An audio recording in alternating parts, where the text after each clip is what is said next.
TV Badwam so yadani te kote gwase ne nkwanshen sama no pen so ode braye de du so no Adom TV Badwam kase ne etodwa wo mu bi ya wo betie ne NDC amanyoko no ndom kuma wo mrahye bedwafie mu ne titru wo nyina akeka wo ho abom ne party no aba abehunu se MPP aban koko ntumu na ba ya ne de ye omonyo omo aseda chechire mu pa ewo mu nenso wo mu wie wo mu de na MPP so aba e de won de aba beto so ye de sansam ne nchire mu ebebro Jamtinani de ma MPP Presidential Election Committee no esa wo mu be ye de won betimi bia na eden kabomu aba party ni mo eno ene sembi na no pay me de bro sa Adom TV Badwam kase o call Go TV a channel no ye 119 DSTV channel no Eye 280 na YouTube nso Adom TV2 ye hyeho medin e de afia amankwa tamaklo afia ni de mtie se de nsam ni kyeremu ankasa etie NDC amanyoko na nura ene nananom akuafo a wo mo edokoko ene Ghanafo di enkomo kyekire wo mu ehunu ne se de aban no eye edefa koko eho no de nkoyie kura Wama baba church one more ensemu ekoso ewo dade so aba wa hafomantam no emu na nimu no Adom TV kase etoso Enrano you register nipa 85 na emani 43 and a member 42 nti enra de sin and then so you start your money eguso ya register bia say 2 centers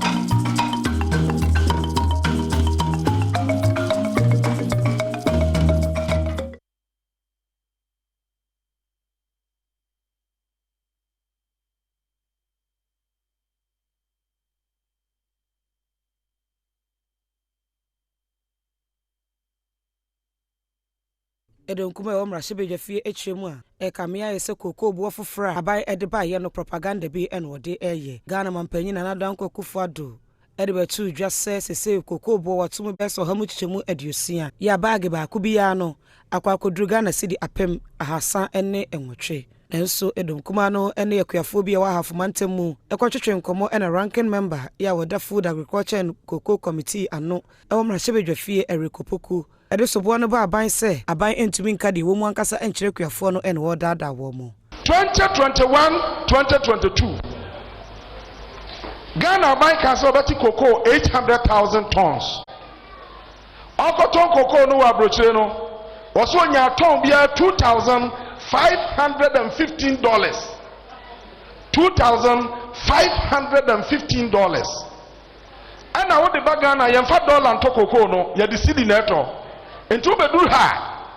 exchange rate na wasade yesesa dollar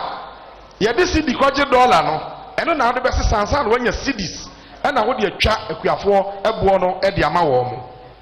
na yenuanom MPP fo betra akonwa so yi afi biara wo mu twabo na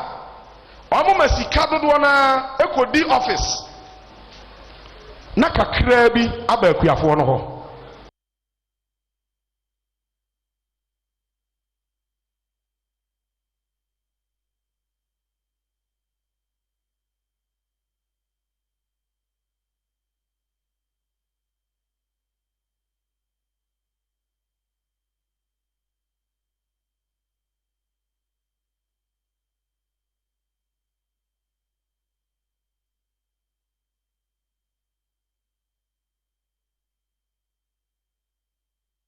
Bayanto akase no eso na isi edin a womo abiemu sa wona anya mfiedu nwotwe womra metwe wondi na nura na etoso emienu na wasinfo sumansi no mu no enura no enipa dodo no aba esen ade di kan na won mu bie ya Adom TV kase etoso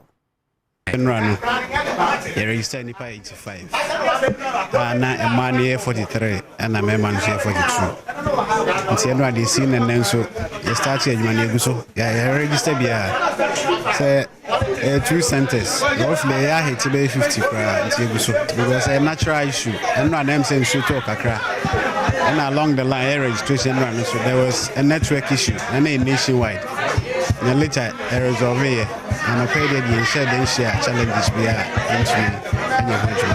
nimpe bi eba ho betwere wundin asese wonsa ko abato krata no any Adom Kasia Kasa. Opportunity ne buy. I was saying me to me, Baby, Binasa, Chuma, just said. Next 4 years and son I sign a BMT. Me baby be said they about to be dry met media to abane some other things be I met media organ. Pacho many ajepa because voter side yeah there and your baby or mine. Ebi ti say ultimate to aba and na unhia ebi ti say bank account and na bisa voter side. Driver's license so and so you voter side intine ehu hia pa antina na ma mete say omoye bibisa wa ha medi me ka ba be ya medi afeda modi amane boy efri asinfo su ene Adom Kasia.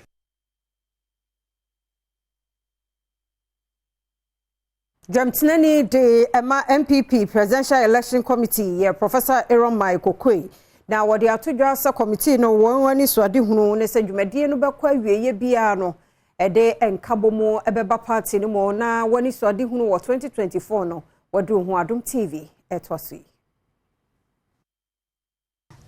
Because we have worked on the basics that we feel affect, touch and concern the election ahead of us. The MPP, we are very, very proud of our credentials. We can sit and jaw and make things work. And for that matter, from last week, we'll be meeting the relevant persons or their representatives, working on all the modalities. It is going to continue until the day we have the election, and even thereafter.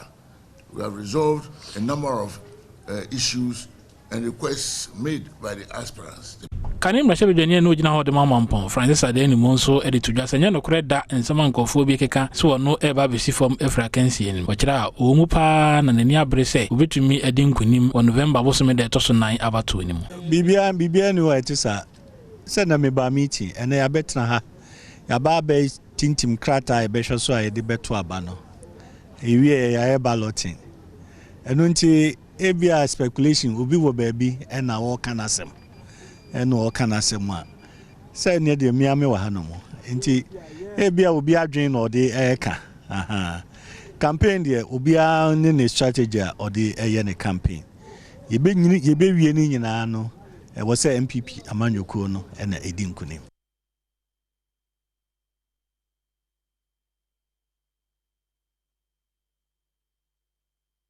Adom TV kasia na aguso ye Badwam die no na Institution of Engineering and Technology Ghana omo hunu ne se Shama Quarry ye explosion na ekoso ewo ho no de womo ye wasade se womo ehwehwe ebo ho no mo ban hunu se bibia ye kama no womo anyenti ene de atrenchemi a asi Adom kasia etwaso.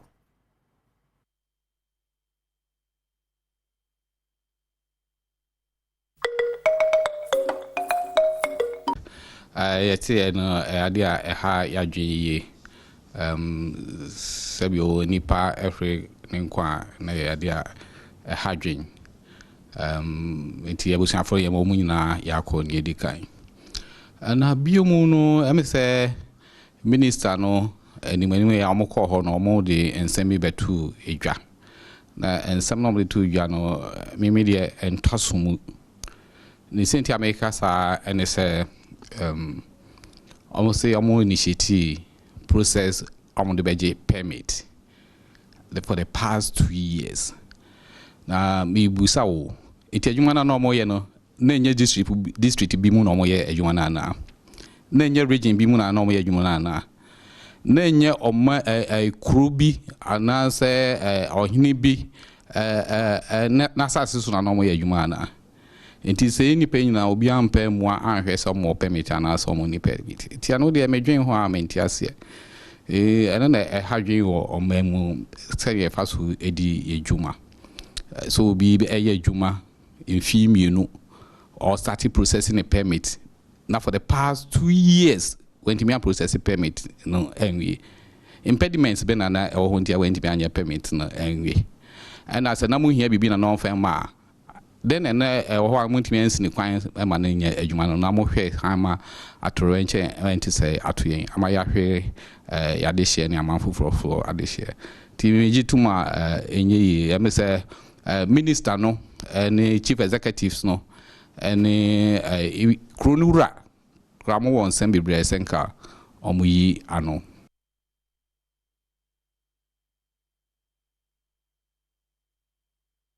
Ora Samuel Atachia ye chairman te bejoku a woye nhwehwemu afa IGP the audio no eba abonten no ho no na enra omo ekwa asetena ne wieye no woni nsentwefo di nkomo susu se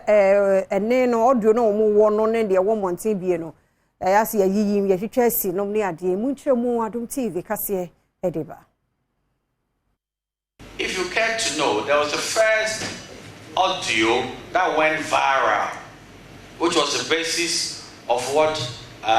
the speaker depended upon to make the referral to the committee. So you might want to call it the first tape. And then when we played out the first tape to the witnesses,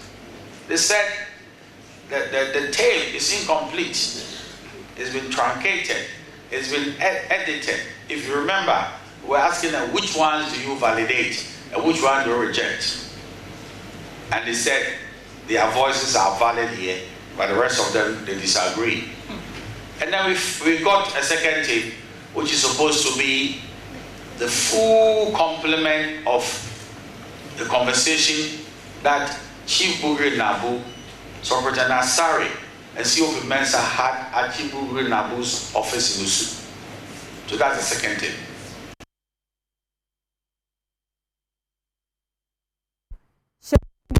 So bambo for penny for entem ni nyina no eye kwan ya yakwantempon so amamre wo so ye bedi so traffic light nomnem ni ade ya sa dwumadie secondary takrade mensin mu e na nhyehyɛ ya koso Adom kase edebe adwutwamfoni ya digina ni mu ya menemo kase e friend camerasi say yetimi di bi hyeka mu yetimi di bi si dade bi so si kwan ho yetimi di bi bodade ho ewon kwanta wo yakro akwan ni montenso na se uboko mrika broso ukoye ni ese mfata ana unya insurance ana unya road ready na eso mutuma ebetimo de one dance abama prosi ehu Enwechi Western Region Manager Awoda DVLA no Ora Frank Gasese enso di to just say wo mo a ewo hyan a wo pese woton no won fa traffic tech GH so ene ndi wondwuma se be ya daachi bi enkofa enim guase emre wo mo. If you buy your car from somebody, then you are now the new owner. So you must inform DGLA of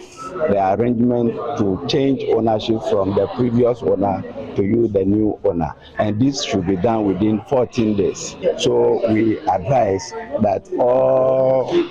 car owners who sell their cars to tell us to make sure that they do this change of ownership to avoid this embarrassment. Kwa kwatia nananom abatan teacherfo nom ne ade ede won ato nkwatia senior high school also to be a course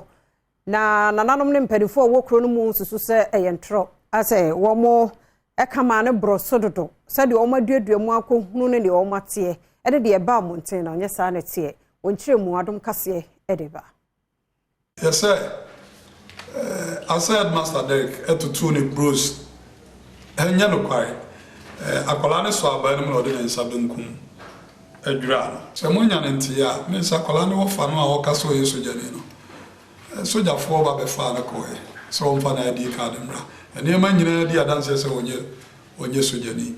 Adontihini Owokwewu Enkwetia Nana Osei Safo Kantanka a otosu mienu ade to Ghana Education Service enim se womonhwe se anamuntu a womutu yedi teacheni no ekoto ekrabia ase no womonhwe na omonye mu nsakiremu na seme ye hwehwe mu we ya hwehwe mu awie so a mu asem metodwa afen so ayese punishment to aso sa ntiesle Ghana Education Service for omonhwe se womo take steps now on to akọ wonim womo take be back na year womo step back.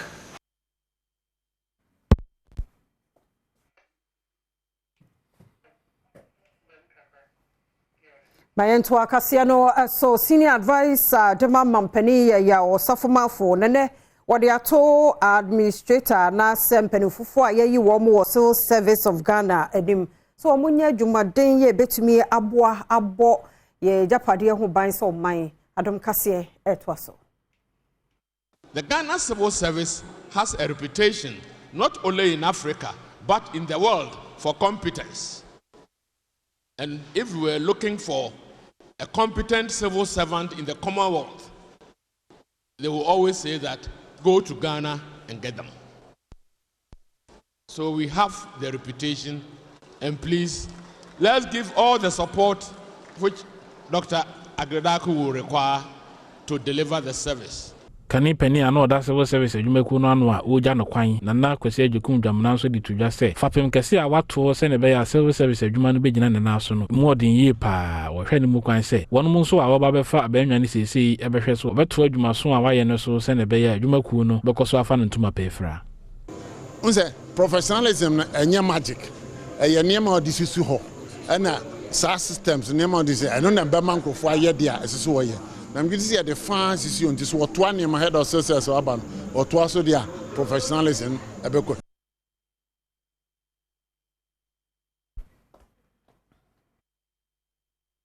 Mayento Adom TV Kasiano so na wo sansem wo ye mu no head of civil service and so ayesam na bi de ama aban adwumayefo wo kwan ya wo befa so abo aban nioma ho ban sansem efira aban mu ba monten no ne ade kwan wo befa so abo ho ban ehun dwumadi akoso Adom kase etwaso yi wo se ma edwumadi na ye wano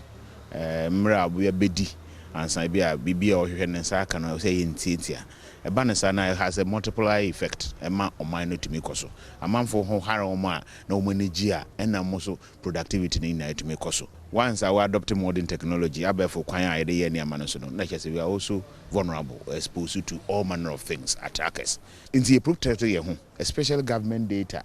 yede take decisions oman no sebe ye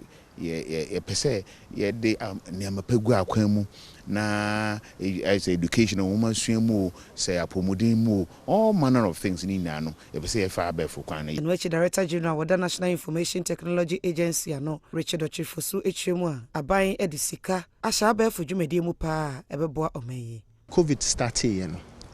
and ye introduce government workspace. It's called smart workplace. You deploy this for all government institutions. In fact,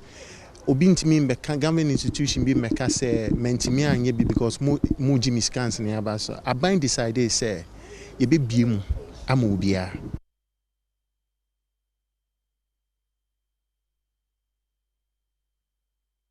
Mayenya no so na Adom TV kasia na hada bema kwan na Badwam die no media sie dwumadie no de aka kire do so pa mi twa me host me ya bada obonkrata no wa ha online stories no so wa ha me kwa ba sesie